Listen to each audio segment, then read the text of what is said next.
Assalamualaikum dan salam sejahtera. Saya Asim Hassan. Ini Awani Borneo. Mari kita dengarkan apa yang kami bawakan untuk anda malam ni.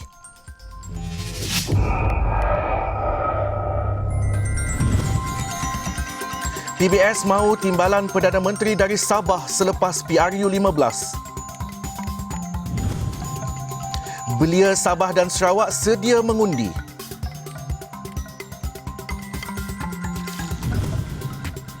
Bimbang perniagaan terjejas, peniaga babi minta kerajaan bertindak segera.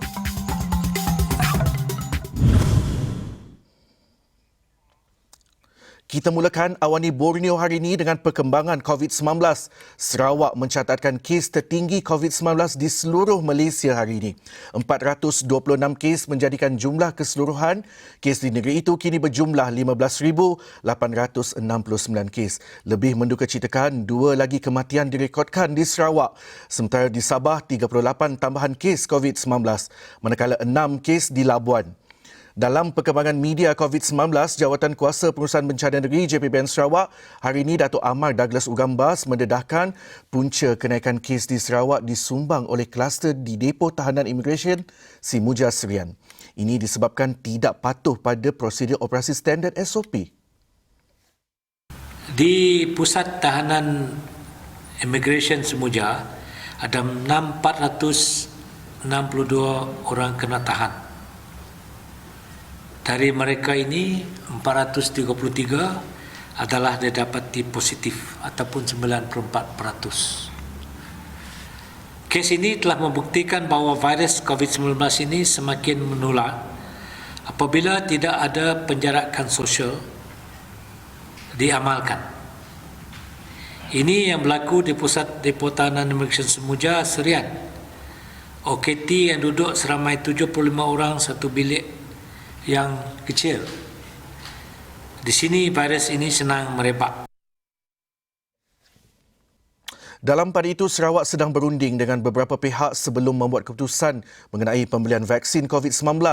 Selain aspek keselamatan, penilaian yang perlu diambil kira adalah tempoh masa vaksin itu boleh sampai ke Sarawak. And so we are negotiating with all sorts of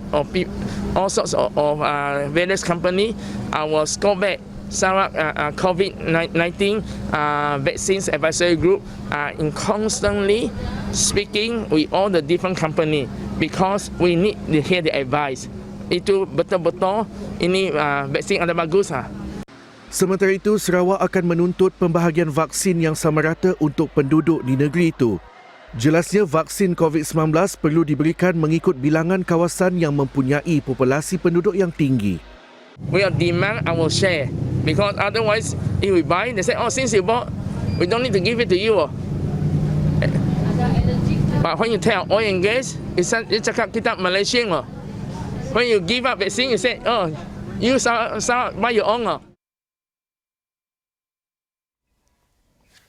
Parti Bersatu Sabah PBS mahu pucuk pimpinan dalam Perikatan Nasional PN melihat secara serius dalam melantik calon timbalan Perdana Menteri dari Sabah selepas pilihan raya umum ke-15. Timbalan Presiden PBS Datuk Jahid Jahim berkata jawatan itu juga harus diberikan dalam memastikan semangat penubuhan Malaysia dahulu. Selain itu, hal tersebut antara perkara yang ditunggu-tunggu dan diharapkan rakyat Sabah selama ini. Apa sahaja yang boleh menambah memberi nilai tambah kepada Sabah, kita menyokong sepenuhnya. Apa-apa saja yang memberi nilai tambah kepada perjuangan kita seperti memenuhi janji MA 63, memenuhi janji hak-hak Sabah, apatah lagi mengenai amanah tanggungjawab timbalan Perdana Menteri itu, apa juga yang boleh memberi nilai tambah kepada perjuangan kita, kita terima. Beliau berkata demikian ketika ditemui media dalam majlis perasmian mesyuarat perwakilan PBS bahagian Sekong di Sandakan pada Ahad. UMNO dan Gabungan Rakyat Sabah JRS yang turut disertai Parti Pribumi Bersatu Malaysia Bersatu akan kekal menerajui Kerajaan Negeri Sabah. Pengerusi Perhubungan UMNO Sabah Datuk Seri Bung Motaradin menegaskan kemelut politik melibatkan UMNO dan Bersatu yang berlaku di Semenanjung tidak akan berlaku di negeri Sabah. Tegasnya, keadaan politik di Sabah berbeza dengan di Semenanjung. Walaupun kita di Semenanjung ini UMNO telah memutuskan hubungan dengan Bersatu selepas sehingga pilihan raya, tetapi di Sabah kita kena membuat satu permola baru untuk bersama-sama dengan parti-parti gabungan dalam PRS. Jadi boleh dikatakan apa yang berlaku di Semenanjung mungkin tidak akan berlaku di Sabah. InsyaAllah kita akan pastikan ianya tidak akan berlaku di Sabah. Bung Mokhtar memberitahu UMNO Sabah perlu terus bersolidariti dengan JRS demi rakyat Sabah. Ini penting untuk memastikan bahawa PRN ke-16 yang lalu kita memberi janji kepada rakyat, iaitu mandat rakyat yang diberikan kepada kita untuk menjadi kerajaan akan kita guna pakai untuk membangun negeri Sabah. Sebab ketika ini Sabah begitu jauh ketinggalan. Tegasnya, fokus utama sekarang adalah membangunkan rakyat dan ekonomi negeri.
Belia di Sabah dan Sarawak mahu mereka dibenarkan mengundi pada PRU 15. Mereka sudah bersedia dan bersemangat mahu menunaikan tanggungjawab kepada negara itu. Mereka juga percaya mereka cukup matang dan berhak untuk mengundi pada PRU ke-15 nanti. Saya rasa semangatlah sebab boleh mengundi kan. Sebab saya pun mau turun untuk mengundi untuk menentukan pemimpin negara. Saya terujalah sebab umur 18 sudah boleh mengundi dan boleh memilih pemimpin sendirilah. Saya harap dibenarkan untuk umur 18 tahun mengundi sebab umur 18 ini layak untuk memilih pemimpin sendiri sebab mereka telah mendapat pengalaman daripada orang-orang dewasa untuk memilih pemimpin yang baik. Saya sangat heran benda ini sudah diluluskan di 45. Kenapa undi anak muda ini tidak diteruskan? Kan? Sedangkan bilang bulan 7 ini boleh sudah secara otomatik. Kalau umur sudah 18 tahun, dia secara otomatik dia on, boleh sudah mengundi.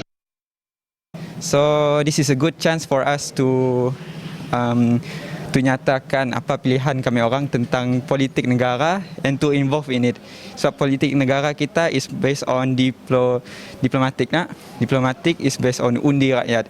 So undi rakyat kami orang pun termasuk. So if nak fikir pasal orang yang dah tua-tua sikit untuk undi nak siap-siap lah pakai kita sebagai orang yang generasi baru nak. So kita sebagai generasi baru nak memang berhak untuk undi. Sehingga kita digelar sebagai the future lah nak. Penangguhan pelaksanaan undi 18 dan daftar pengundi automatik dilihat merampas hak lebih 130,000 belia Sarawak untuk memilih dalam pilihan raya negeri akan datang. Menggunakan PKP sebagai alasan, penangguhan juga tidak masuk akal dan gagal diterima. Sebaliknya, Suruhanjaya Pilihan Raya SPR boleh mendapatkan maklumat pengundi daripada Jabatan Pendaftaran Negara serta agensi kerajaan lain. Sehubungan itu, Persatuan Pemangkin Daya Rakyat Sarawak mahu SPR menjelaskan kenapa mereka memerlukan 36 bulan untuk melaksanakan polisi itu. Polisi tersebut kata persatuan itu harus dilaksanakan pada Julai tahun ini dan bukannya ditangguhkan September 2022. Dalam pada itu, penangguhan ini juga memberi impak kepada kuasa belia Sarawak untuk memilih wakil rakyat dan kerajaan negeri baru pada pilihan raya negeri ke-12. Selain itu, penangguhan itu juga menjadikan pindaan Perlembagaan Sarawak November lalu berkaitan usia calon bertanding diturunkan sebagai satu ejekan. Sementara itu, penangguhan pelaksanaan daftar pengundi 18 tahun ke September 2022 dijangka memberi kesan terhadap dinamika politik di Sabah. Menurut penganalisis politik dari Universiti Malaysia Sabah, Dr. Romzi Ationg, pelaksanaan berkenaan perlu dinilai dari sudut pro dan kontranya dengan sebaik mungkin. Saya tengok kehadiran pengundi berumur 18 hingga 21 itu semestinya mempunyai kesan yang signifikan terhadap landscape politik Sabah. Antaranya dia kemungkinan sebabnya pengundi dalam lingkungan umur itu boleh dikaitkan dengan faktor emosi, dan kadang-kadang juga kita mengaitkan pengundi dalam lingkungan umur tersebut dengan istilah anti-establishment. Yang pro-nya ialah dia akan merancangkan lagi usaha pelbagai pihak untuk melaksanakan demokrasi ini sebaik mungkin. So, apabila dibuka ruang seluasnya terhadap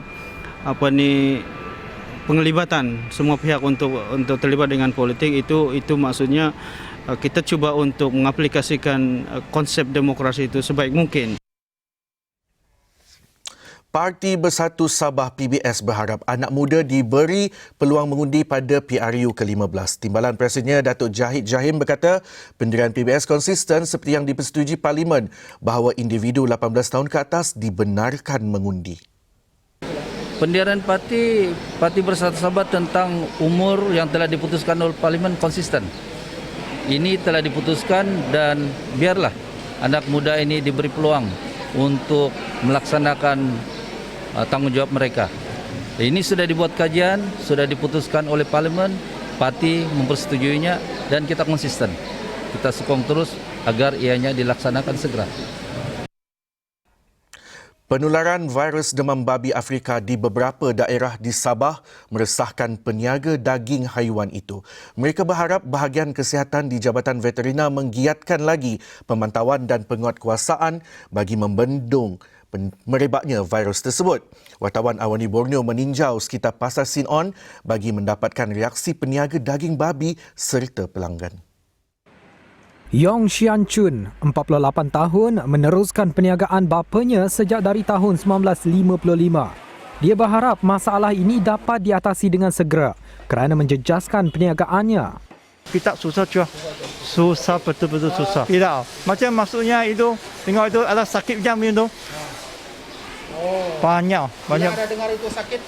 Masuk ekspor. Kurang. Ya, kurang. Ada 50 macam lah. Waktu dengar itu sakit, ada turun 50%. Pelanggan yang ditemui turut berharap pemantauan berterusan dilakukan di setiap kandang pemeliharaan babi. Ini bagi memastikan babi yang dijual bebas dari virus berkenaan. Kita harap itu Jabatan Kesihatan bikin injection, bikin jaga, bikin tes. Itu babi ada sakit tidak, kalau tidak sakit kasih line news, kasih tahu itu layak supaya orang senang beli, tidak takut. Orang bisnis pun boleh jual. Walaupun belum ada bukti jelas bahawa virus ini boleh menjangkiti manusia, namun orang ramai tetap merasa bimbang dan berwaspada.